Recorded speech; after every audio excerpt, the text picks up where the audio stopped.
Hi, it's Susan here and welcome to In the Craft Room.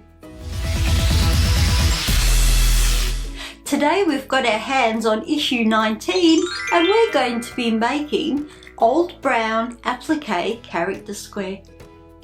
With issue number 19 you'll receive the cream spot backing fabric. You'll also receive the brown, the green, the tan, the biscuit and the silver mink to create Old Brown. Old Brown is from the story by Beatrix Potter about Squirrel Nutkin. Squirrel Nutkin is the impertinent, annoying squirrel which annoys Old Brown. Because Squirrel Nutkin and Old Brown are from the same story, I'm going to link up the squares with this acorn fabric and use it with Old Brown. Instead of using this fabric for his branch and the leaves, I'm going to be using this fabric. I'm going to be using the cream spot as our backing fabric. I feel that because he's quite dark, he will pop on the back of a light colour. It's time to get cracking. Our first step is to trace our template onto the bondaweb. I'm going to take template number 1 that has all of his applique pieces on it.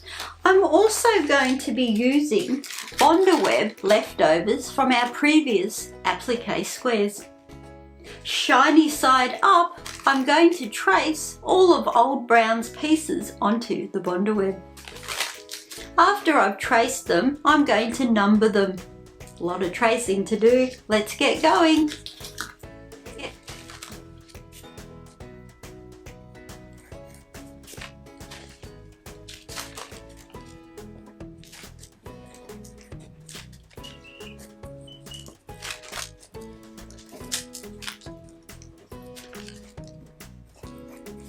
All of Old Brown's template pieces have been traced onto one sheet of bondaweb, which is really good because I'll get to keep this one for the next. I've also traced all of the leaves together so that we can just use one piece of fabric when we cut out the leaves. I'm going to cut out these pieces now and place them on their designated fabrics. I've also got the acorn fabric which I'm going to be using for the branch and the leaves. I'm going to be placing it print side down because the template is reversed.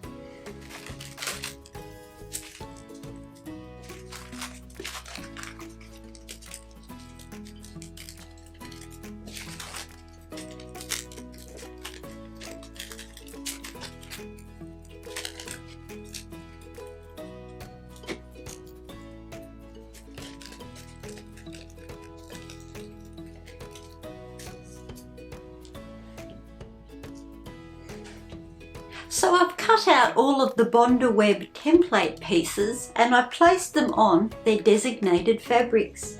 When we don't have anything on the green because I'm using the acorn, I've got my leaf bondaweb template pieces on the acorns instead.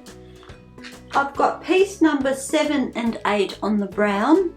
I've got number 6 on the tan, number 5, 3 and 4 on the biscuit fabric and number 1 on the silver mink. I've also got piece number 2 on my acorn fabric. Let's press them on.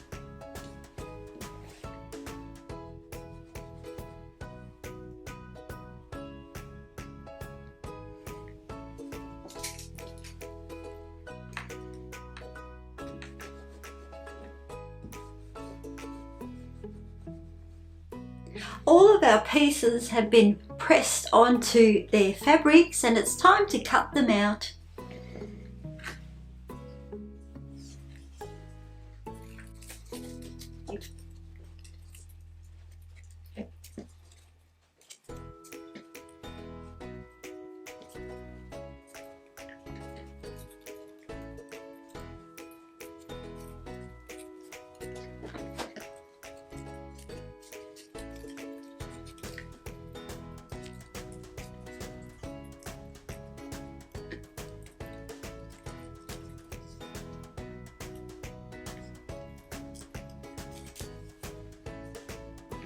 All of our little pieces have been cut out, and normally you would be tracing template number 2 down onto the backing fabric.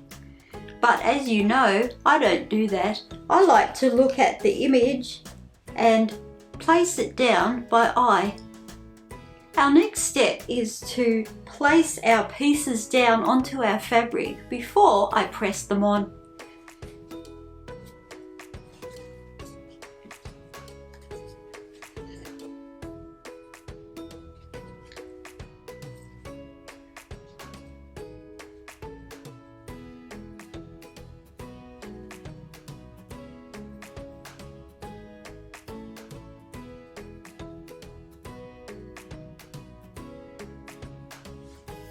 Our next step is to iron down all the pieces.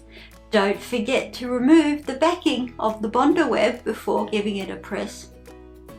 So Old Brown's body pieces have been pressed down onto the backing fabric, and I've had a bit of a change of heart about the branch. I'm going to be cutting out some of this acorn fabric, giving it a good press and making a frame around Old Brown in this acorn fabric.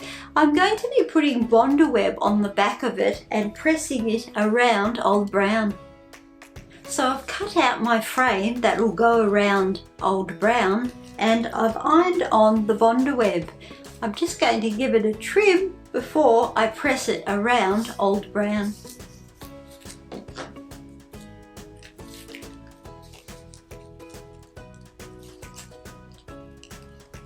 I've cut out the border, which looks a bit like a hollow that Old Brown is sitting in. I'm going to be removing the backing of the bondaweb and pressing it around him.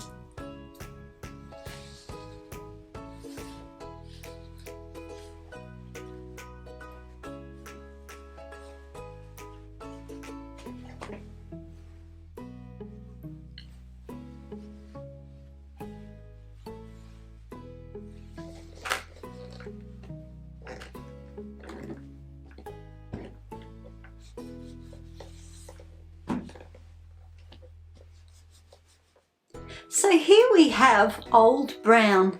All of his applique pieces have been pressed on, and he's got his border from acorns.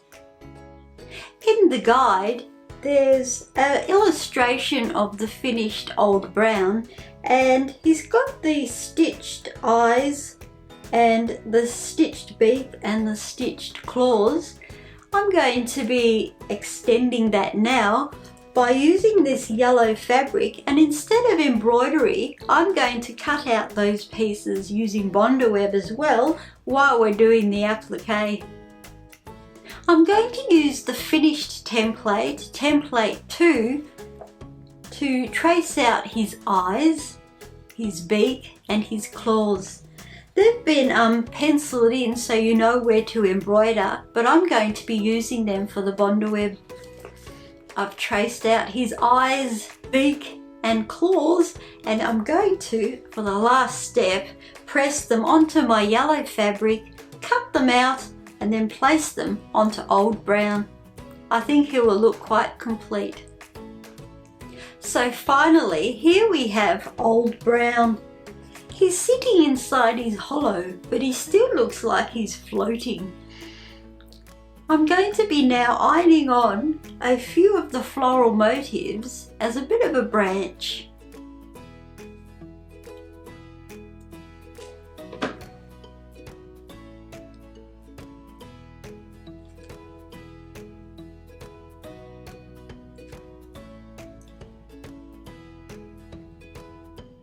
So here we have the completed Old Brown. We still need to stitch around him and stitch in his details, but I think he looks great. He links in nicely with Squirrel Nutkin. Although I did change it up a bit, I really like how he came out. I added the yellow fabric applique, eyes, beak and claws, and I've ironed on the floral motif. I've also got the border here which links in with Squirrel Nutkin. Thank you for joining me today. Don't forget to like and subscribe and join me next time when I stitch around and add in the details to Old Brown. See you next time. Bye.